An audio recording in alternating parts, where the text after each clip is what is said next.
Bonjour tout le monde, bienvenue à cet épisode 3 des Renards du Soccer.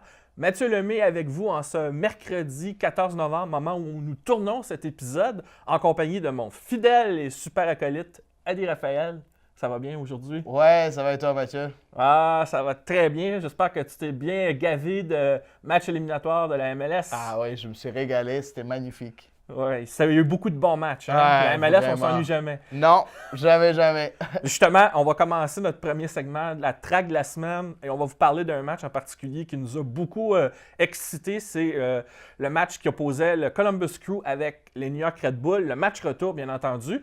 Rappelons qu'au match aller, Columbus avait remporté une victoire de 1-0 et on s'était posé la question la semaine dernière, à savoir est-ce que les Red Bull allaient enfin surmonter leur...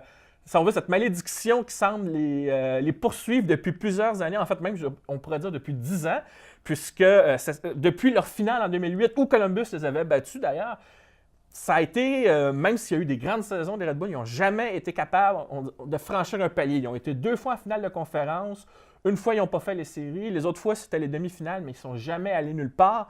Pire que ça, les 7 dernières fois qu'ils ont perdu le match aller, ils se faisaient éliminer au match suivant. Ils n'ont jamais été capables de franchir un palier. Alors, on attendait avec impatience de savoir est-ce que maintenant ils allaient franchir cette barrière, surtout face à un Columbus Crew qui n'avait jamais perdu contre eux lors des 4 derniers matchs. Un match nul, 3 défaites. Eh bien, finalement, victoire de 3-0 des Red Bulls, Zadie. Qu'est-ce que tu as pensé de ce résultat? Ben écoute, je vais pas dire que je suis surpris. Je m'attendais en fait à ce que les Red Bulls enfin franchissent ce palier-là. Après, je me dis, bon, on avait parlé lors du dernier épisode, Columbus, c'est un peu la bête noire des Red Bulls. Et tu en as parlé en donnant ces statistiques-là. Ouais. Mais en plus, il ne faut pas oublier que les Columbus, c'est eux qui avaient aussi éliminé les Red Bulls l'année passée aux playoffs, avant d'éliminer après Atlanta. Donc, Columbus, c'est une équipe de série. Malheureusement, cette année, ce n'était pas le cas. On a vu comme quoi les Red Bulls ont vraiment pris le match de la bonne façon. Ils ont bien commencé ce match-là. Chris Armas les avait préparés, mais vraiment extrêmement bien. Pour moi, la victoire, c'est la victoire d'un collectif, ce qui fait la force des Red Bulls. Mais non seulement, c'est surtout une victoire de Chris Armas. Pourquoi? Je vais vous expliquer ça très simplement. Si vous regardez un peu les demi-temps, c'est un match en demi-temps. C'est clair, net et précis. La première mi-temps, les Red Bulls se sont concentrés à attaquer, à essayer de rattraper leur déficit d'1-0. On s'entend, juste pour préciser, le match aller, ça se jouait à Columbus, gagné 1-0 par Columbus. Le match retour, on était à la Red Bull Arena. Étant à la Red Bull Arena, on a toujours peur. La Red Bull Arena, c'est souvent vide. Cette fois-ci, c'était plein à craquer. Il y avait une ambiance de malade mental. J'ai vraiment adoré ça. Et en fait, ce qui s'est passé, c'est que les Red Bulls ont commencé la première mi-temps pied au plancher. Ils ont essayé de contrôler le jeu, ils ont essayé de contrôler tout ce qu'ils pouvaient contrôler pour essayer de rattraper leur retard. Puis ils ont réussi en marquant à la 17e minute un très beau but de Royer. Non, Alex Mule. De Mule, excuse-moi. Ouais, de Mule qui a... Mais Royer a eu son mot à dire sur ce but-là. Tout est parti d'un coup franc de Sean Davis. C'est Royer qui a repris le ballon. Qui a fait une remise de la tête. Exactement. Aaron Long a tiré, mais Mule a terminé l'action. Exactement. Donc, en fait, Royer a été impliqué sur les 3 buts des siens. Mais en tout cas, on reviendra là-dessus. Mais ce qui était intéressant, c'est de voir exactement ce qui s'est passé. Une fois que ce but-là a été marqué, il y a eu à ce moment-là, Chris Armas est rentré à la mi-temps au vestiaire à 1-0. C'était match nul. On s'entend qu'à ce moment-là, tout restait à jouer. Puis tout le monde s'attendait à ce que les Red Bulls recommencent la seconde mi-temps de la même façon. Mais non. Chris Armas a bien donné ses consignes. On le voit très, très bien si vous regardez les statistiques à la mi-temps. Même que les Red Bulls avaient l'avantage de la possession. Ils avaient eu le plus clair du temps, la possession du jeu. Et puis, à la mi-temps, branle-bas de combat, là, tout change. Il commence à donner le ballon à Columbus. On s'entend que Columbus, c'est une équipe qui est offensive. Mais c'est une équipe qui est tellement offensive que des fois, ils oublient comme quoi leurs latéraux, ils montent assez souvent. Donc, il y a beaucoup d'espace derrière leurs latéraux. Et on a vu ça en ayant beaucoup d'espace derrière leurs latéraux. Et les Red Bulls se sont concentrés à reprendre le ballon assez haut pour pouvoir, à ce moment-là, enclencher très rapidement avec des attaques rapides. Et c'est comme ça que les deux derniers buts sont arrivés sur des attaques extrêmement rapides. J'aimerais souligner non seulement Royer qui a marqué les 2 derniers buts et qui était impliqué sur le premier but avec l'avant-dernière passe, mais aussi j'aimerais souligner le travail de Kaku, de Alejandro Romero Gamara, qui a été extraordinaire. Il a été passeur décisif sur le dernier but de Royer. Par contre, il était impliqué aussi lors du coup franc, je pense que c'était une faute sur lui qui a donné le coup franc. Plus, il était aussi impliqué sur l'avant-dernier but, le deuxième but. Donc, en tout cas, c'est une très belle prestation d'ensemble de Columbus qui a enfin battu sa bête noire. Et toi, t'as pensé quoi? Moi, ce qui m'a frappé, c'est de voir que les Red Bull ont enfin fait montre de ce qui leur a, selon moi, manqué lors des saisons précédentes pour franchir un palier, c'est de savoir jouer avec réalisme. C'est ce qui m'a frappé dans la tactique qu'a proposée Chris Armas par rapport à ce match. Parce qu'il ne faut pas l'oublier, le premier but, d'abord, c'est un but sur phase arrêtée, mais la façon de jouer des Red Bull, ce qui m'a étonné, parce que Berhalter semblait avoir leur numéro, parce qu'il savait lire la pression des Red Bull, mais pas cette fois, parce que Armas a eu le génie de repositionner ses milieux défensifs, et notamment Tyler Adams, plus haut sur le terrain. Ce qui a eu 2 effets, ça a étouffé Federico Higuaín, qui avait tendance à faire mal au Red Bull, et on se souvient lors du premier match. Mais en plus, toutes les attaques partaient de Tyler Adams. Armas a voulu que son équipe soit capable de faire quelque chose en possession du ballon. Tu as parlé tantôt que oui, on jouait le jeu en possession rapide et que la pression se dessinait autrement, mais le second but, c'était aussi pour moi un but comme on en a pas vu souvent de la part des Red Bulls, parce que c'est un jeu construit. Et encore une fois, qui était parti d'Adams de loin, on s'est distribué le ballon, ça a été construit de toute beauté, ce but-là. Et ça dénote aussi que les Red Bulls ont fait preuve de patience. C'est ce qui, selon moi, fait que dans la deuxième demi, ils se sont probablement dit Columbus, c'est une équipe qui sait maîtriser le ballon, ils vont probablement nous prendre. On va peut-être les laisser prendre au piège, les laisser croire qu'on ne fait pas la pression habituelle et on va jouer autrement. Mais quand on a le ballon, par contre, on va montrer que là, on va le posséder un peu plus que d'habitude. Et c'est ça qui est arrivé. Et Columbus s'est fait prendre. Tu as parlé aussi des latéraux du Columbus qui se sont... écoute, Valenzuela connaît un match horrible pour Columbus. Ça a été... J'étais vraiment déçu. Pour moi, c'était mon coup de cœur de l'année, Valenzuela. Je trouve qu'il a fait une année extraordinaire pour sa première année en MLS. Il est tout jeune, il a 19 ans, international espoir argentin. Pour moi, c'était un des meilleurs latéraux gauche de la MLS au complet. Bon, c'est sûr qu'il y a d'autres joueurs qui méritent cette nomination-là aussi, mais sauf que Valenzuela a été extraordinaire. Et puis, c'est dommage de le voir flancher dans un moment pareil. Mais tu auras remarqué que pour revenir à l'attaque de Columbus, moi, je voulais noter aussi qu'il y a eu des déceptions. On a parlé que Higuaín a été étouffé malgré ses efforts, mais Meram, ça n'a pas été un grand match pour lui. Son retour à Columbus, on pensait que ça le relancerait après un début de saison misérable avec Orlando. Malheureusement, il a été l'ombre de lui-même. Et surtout, malgré la possession de Columbus, justement, ça a été stérile. Ils n'ont pas vraiment menacé Robles. La défensive, le bloc est resté très, très solidaire. C'est pour ça que je dis qu'ils ont fait preuve de réalisme. Ils ont resté bien concentrés sur les consignes, comme tu le disais. Et c'est comme ça qu'on a été chercher le match. Cela dit, le troisième but, le gardien Stephen, qui a pourtant été choisi gardien de l'année, il aurait dû arrêter ce ballon-là, par contre. On va pas revenir là-dessus. J'en ai parlé dans le dernier podcast avec Culture Soccer. Ceux qui n'ont pas écouté, vous pouvez toujours l'écouter. On parlait des récompenses et des trophées de fin d'année. C'était avant que les trophées sortent. Et puis pour moi, c'était une aberration de voir Stephen déjà dans les nominés de gardien de l'année. C'est un très bon gardien qui a énormément de potentiel, qui est maintenant le numéro 1 de l'équipe nationale des États-Unis. Mais n'empêche, sur cette année, pour moi, il n'a pas été aussi bon que ça. Il y a Robles qui était meilleur, il y a Frey qui était meilleur, il y a même Bush, selon moi, qui était meilleur cette année sur ses performances. Et puis, il a vraiment mal paru sur le troisième but. Là. Il a vraiment, vraiment mal paru. Oui, OK, sa vue est un peu voilée, mais sauf que même si sa vue est voilée, c'est un gardien de classe internationale, un gardien de niveau international est supposé arrêter cette frappe-là. Ouais. Surtout que Royer avait l'option de passer un joueur libre à sa droite. Il a choisi de tirer, mais finalement, ça a été la bonne décision pour le but d'assurance.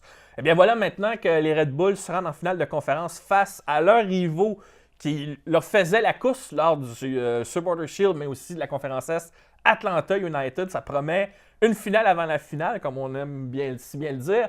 Une demi-finale en tout cas, ou une finale de conférence, appelez-le comme vous voulez. Ça risque d'être épique, ça c'est certain.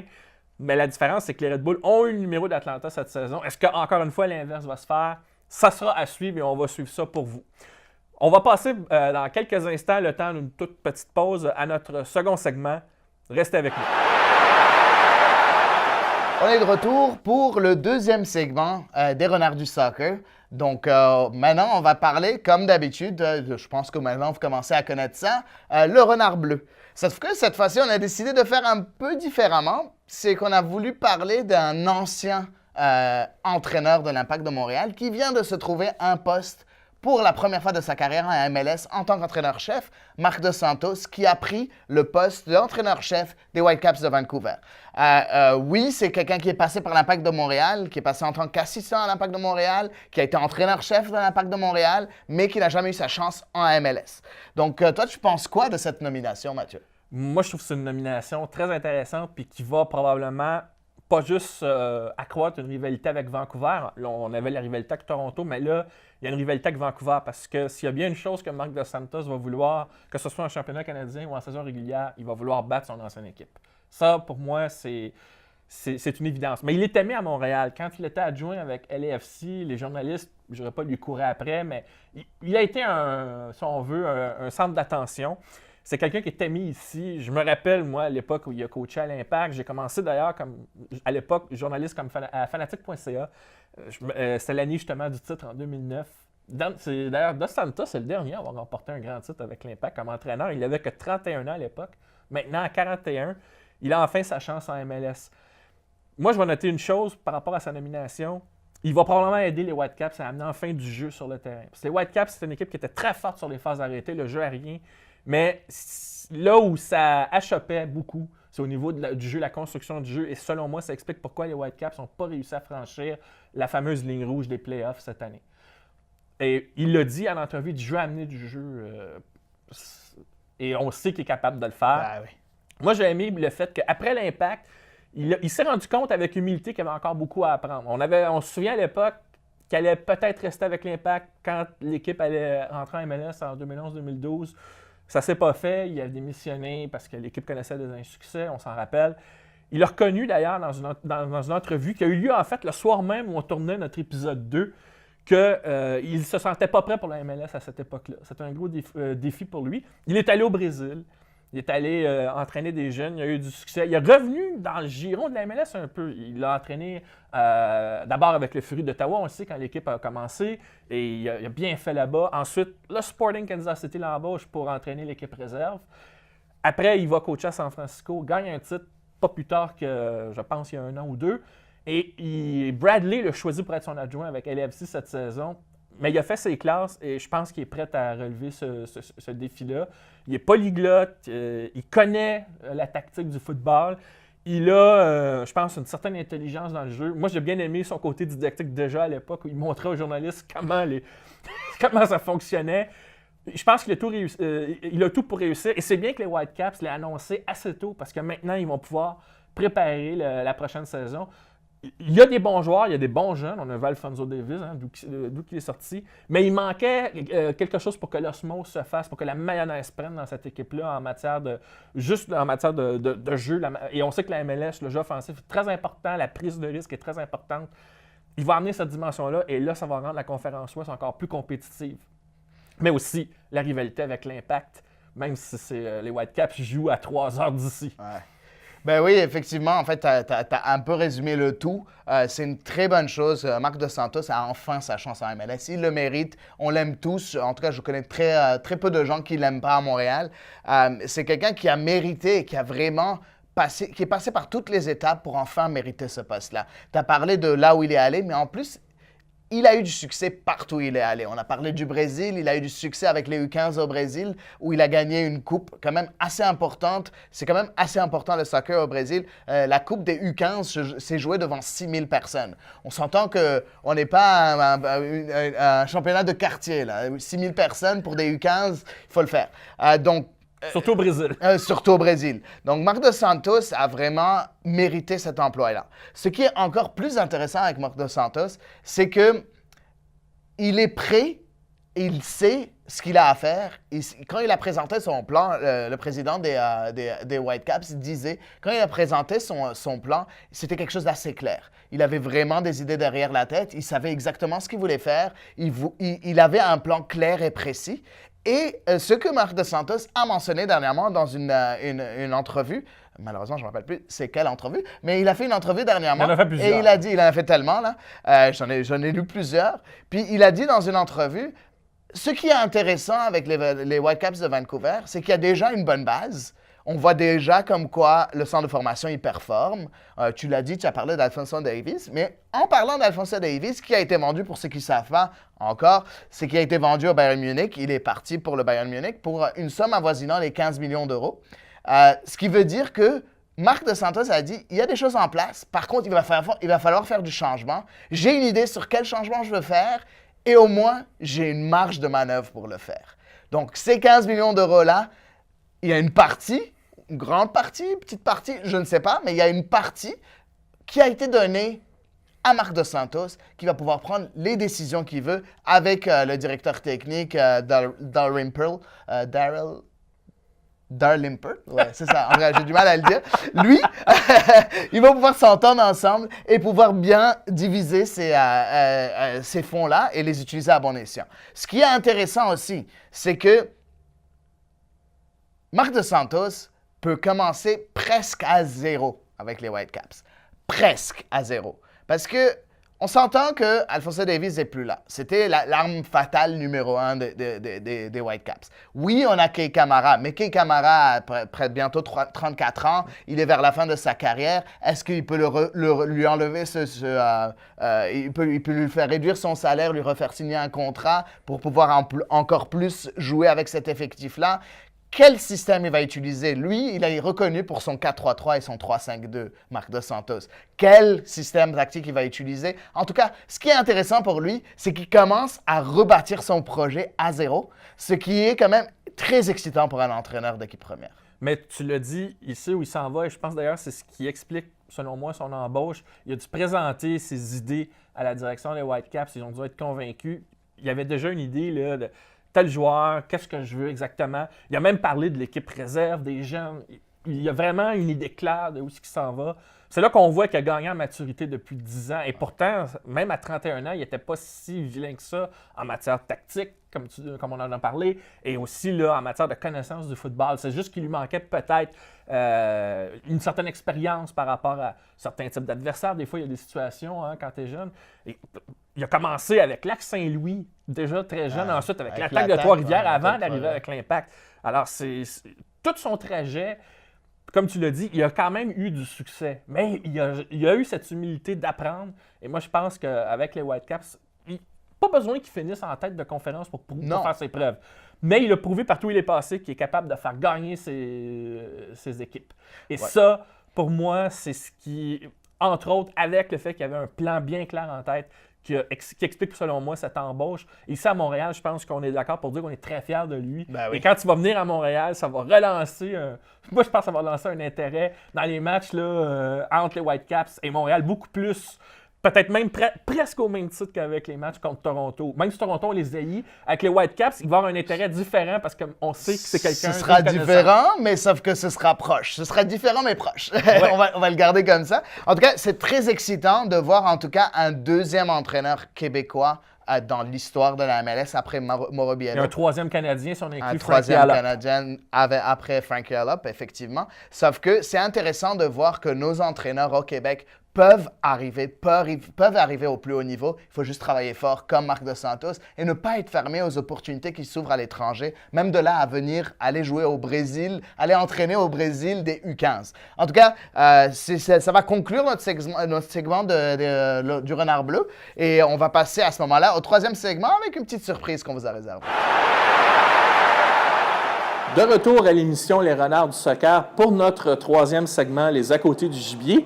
Comme vous pouvez le constater, nous ne sommes pas en studio, mais nous sommes au collège Saint-Jean-Vianney, qui est situé dans le quartier Rivière-des-Prairies à Montréal, où se déroule un événement exceptionnel.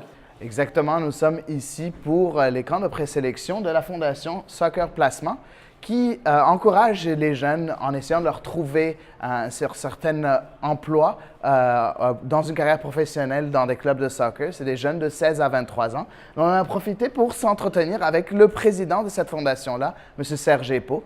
Donc, je vous laisse tout de suite avec cette entrevue. Donc, on est ici aujourd'hui avec Serge Epo, Mathieu et moi. Et on est là pour parler de soccer placement. On est ici au camp de présélection de soccer placement. Donc, Serge, salut, comment ça va aujourd'hui? Ça va très bien. Ça va. Donc, parle-nous un peu de soccer placement. Qu'est-ce qui se passe aujourd'hui? C'est quoi la mission de soccer placement? La mission de soccer placement, c'est tout simplement d'aider, accompagner tous les jeunes Québécois et Canadiens. Donc, l'idée, c'est de leur donner la visibilité auprès des recruteurs, soit l'Impact de Montréal, recruteurs de la nouvelle Ligue CPL canadienne, Université américaine, et même chose pour le réseau féminin aussi. Donc, c'est entre 16 ans et 23 ans. Donc, l'idée, c'est vraiment aider tous ces jeunes entre 16 et 23 pour leur donner la visibilité. Ah d'accord, mais c'est parfait. Est-ce qu'il y a un moyen, d'habitude, comment font ces jeunes-là pour vous contacter? Est-ce que c'est à partir de votre site web? Est-ce que c'est les réseaux sociaux? Ou comment ça se passe c'est d'habitude? site web, réseaux sociaux, et souvent on est beaucoup sur les terrains durant leur Ligue 3A, la Ligue Élite. Et on invite certains joueurs à passer par le processus de camp de présélection. Et on fait aussi des rencontres dans les sports-études, l'Impact de Montréal aussi, l'Académie. Donc c'est par les biais de réseaux sociaux, tout ça qu'on fait... Ils font les inscriptions. Donc l'idée, c'est qu'ils viennent à nos camps de présélection et c'est là qu'on sélectionne les joueurs qui vont faire le showcase, joueurs et joueuses. D'accord, parfait. Et vous, personnellement, dans le recrutement, ça fait combien de temps que vous faites ce métier? Ça fait 4 ans que ça a été créé. Depuis 1 an qu'on a transformé ça en organisation à but non lucratif. Et maintenant, on est le projet pilote de la Fédération de soccer. Donc ça fait 4 ans qu'on est baigné là-dedans. Donc moi, je suis un passionné du recrutement. J'ai vécu 10 ans en France où j'ai joué semi-professionnel là-bas. Donc en ayant vu un peu l'Europe et ici, donc c'est facile pour moi d'identifier un bon joueur et déjà de lui guider dans un projet qui est intéressant pour lui. Est-ce qu'il y a beaucoup de jeunes que vous devez recruter quand vous faites des tournées comme ça? Moi, je crois beaucoup au talent qu'on a ici au Québec. Hein. Il y a des très, très, très bons joueurs. Donc l'idée après, c'est de leur mettre en place un projet intéressant. Pas les envoyer n'importe où, parce qu'en même temps, ça reste des humains. Donc l'idée, c'est vraiment les accompagner et surtout leur questionner de savoir exactement qu'est-ce qu'ils veulent faire. Ça, c'est ça notre question d'avant tout. Tu as parlé de la CPL, de la CanPL, ce qui est quand même très intéressant. Ouais. Est-ce que pour ces joueurs-là, surtout qui sont quand même assez jeunes, je précise, c'est de 16 à 23 ans, ouais. Est-ce qu'il y a un peu d'appréhension, le fait que, bon, il n'y a pas d'équipe au Québec, est-ce qu'il y a une appréhension sur le fait d'aller vivre à l'extérieur, d'aller loin de leur famille, de ce qu'ils connaissent ici? C'est sûr que la mentalité d'ici est complètement différente qu'africain ou européen. Donc l'idée d'avant tout, c'est d'abord voir le jeune personnellement, qu'est-ce qu'il veut faire. C'est avec ça qu'on peut élaborer un projet avec lui. Donc quand on sent que le joueur n'est pas prêt, on a déjà toute une structure ici qui est intéressante. On a la Ligue PLSQ, semi-pro. On a les universités américaines, les canadiennes, québécoises aussi qui font du très bon travail. D'ailleurs, les joueurs qui vont faire partie du circuit universitaire ici peuvent être draftés pour la CPL. Donc ça leur donne encore l'opportunité déjà de rester ici et aussi de faire le cheminement pro. C'est vrai qu'ils en ont parlé dernièrement, la CanPL, comme quoi il va y avoir un processus de draft universitaire, ce qui est quand même très intéressant pour vous et pour ces jeunes-là. En tout cas, on les encourage à décrocher quelque chose, décrocher un contrat professionnel avec la CanPL qui... J'espère va être un gros succès. Mais comment se sont passés les contacts avec la CanPL? Est-ce que c'est à partir de la fédération ou comment? À partir quand même de la encore fédération. un projet? Exact, à partir de la fédération et comme c'est un projet récent, donc c'est là qu'ils rentrent en contact avec toutes les provinces pour voir qu'est-ce qui est déjà mis en place dans chaque province. Donc l'idée pour aussi, c'est avant tout, cette ligue a été créée pour aider les jeunes Canadiens. Parce qu'avant, un joueur canadien dans la MLS est étranger comme un Français. Non, c'est ça. Pour ça, avec la Coupe du Monde 2026 qui rentre en jeu prochainement, donc c'est vraiment pour aider les jeunes Canadiens et aussi leur donner une grosse visibilité. Excellent. Parce que plus un joueur joue en pro et plus il est régulé dans ses performances, c'est mieux pour la fédération canadienne. Donc c'est gagnant pour tout le monde. Ben oui, c'est sûr, c'est sûr. Une dernière question pour toi. Moi, j'aimerais juste savoir ton staff. Combien vous êtes? Comment ça se passe? Si quelqu'un est intéressé à rejoindre ta mission, à t'aider, peut-être que ce serait quelque chose qui intéresserait nos spectateurs. Moi, au niveau du staff, j'ai au moins 8 recruteurs en place. Donc, qui regardent un peu toutes les équipes élites et tout ça. Et lors de mes camps de présélection aussi, ils sont en place. Donc moi, je suis président de l'organisation, j'ai des comptables. La structure est assez structurée comme il faut pour que ça soit plus simple vraiment d'accompagner ces joueurs-là. Et sachant que je suis maintenant lié avec la Fédération de soccer, Donc ça aide aussi pour l'étape suivante. Juste pour les faits aussi, parce qu'il y a des gens qui n'ont jamais vu de recruteur dans leur vie, dans ceux qui vont regarder l'émission, un peu à fait de culture soccer. Ouais. C'est quoi les qualités d'un bon recruteur? Ouais, moi, selon vous, là. Chaque recruteur est différent et chaque club est différent dans ce qu'il recherche. Donc c'est pour ça que moi, personnellement, la première base que je regarde sur un joueur, c'est au niveau technique. Il faut déjà qu'il soit confortable avec le ballon. S'il y a déjà un stress avec ça, ça ne peut pas passer. Donc après, on rajoute le facteur aussi détermination. Et après, là, on rentre dans la phase d'intelligence de jeu, comment il comprend le jeu au niveau tactique. Donc, c'est tous les points qu'on regarde. Et après ça, on va rentrer plus sur la personnalité du joueur, s'il est capable d'aller au niveau. Donc ça, c'est en lui posant des questions, il voit aussi sur le terrain, un peu la notion s'il a faim pour y arriver. Est-ce que, par exemple, aujourd'hui, vous allez avoir des aspects particuliers que vous allez surveiller? Exactement ça, parce qu'il y a des joueurs qu'on a vus la première phase, donc on leur redonne une deuxième chance, qu'on les revoit à nouveau. Donc on veut voir s'ils vont respecter les points qu'on leur a dit qui n'ont pas été faits la dernière fois. Parce qu'il y a aussi le facteur stress. Tous les joueurs qu'on a ici sont confortables dans leur club. Bah oui. Ah oui. Fait quand ils arrivent dans un camp comme ça, qu'ils ne sont pas habitués, il y a un gros facteur stress qui rentre en jeu. Et souvent, ça la pénalise. Donc là aussi, on essaie du mieux qu'on peut de la rendre confortable. Le soccer, ça reste un jeu. C'est un plaisir avant tout. Et s'ils gardent ce plaisir-là, ils peuvent bien performer. Parfait. Ben écoute, merci beaucoup Serge de nous avoir accordé cette entrevue. En tout cas, c'est super beau de voir ça au Québec. Ouais. Moi, ça me fait vraiment chaud au cœur de voir des initiatives comme ça, de voir le développement de la culture soccer au Québec. Elle existe, elle est bel et bien là et tu en es une parfaite démonstration. Ouais, merci beaucoup de nous avoir accordé ton temps. C'est sûr que moi, je me base beaucoup de mon parcours, donc c'est là que c'est plus facile pour moi d'aider aussi. Et c'est pas uniquement dans le côté élite. Donc on va aussi, j'ai créé un dernier partenariat avec un centre communautaire, Élève Athlète. Donc on va aussi regarder dans les jeunes qui ne sont pas inscrits dans des clubs pour aussi les accompagner aussi. Donc le talent un peu partout, il faut vraiment une opportunité à tout le monde. Au Québec, au fond. Exactement. Une opportunité à tout le monde. Donc la culture soccer est bien là, belle et bien présente. Merci encore une fois, Serge. Ça fait plaisir. Merci beaucoup. Merci. Voilà qui conclut notre troisième épisode des Renards du Soccer avec ce très beau reportage. J'espère que ça vous a plu. On va essayer d'en faire de temps en temps, d'essayer d'ajouter de la variété à ce qu'on fait. Ou d'autres surprises. Exactement, ou d'autres surprises. J'aimerais beaucoup remercier encore une fois City Vision et la personne qui nous filme en ce moment, David Dixot, ainsi que le grand Mathieu Lemay, et je me remercie à moi-même.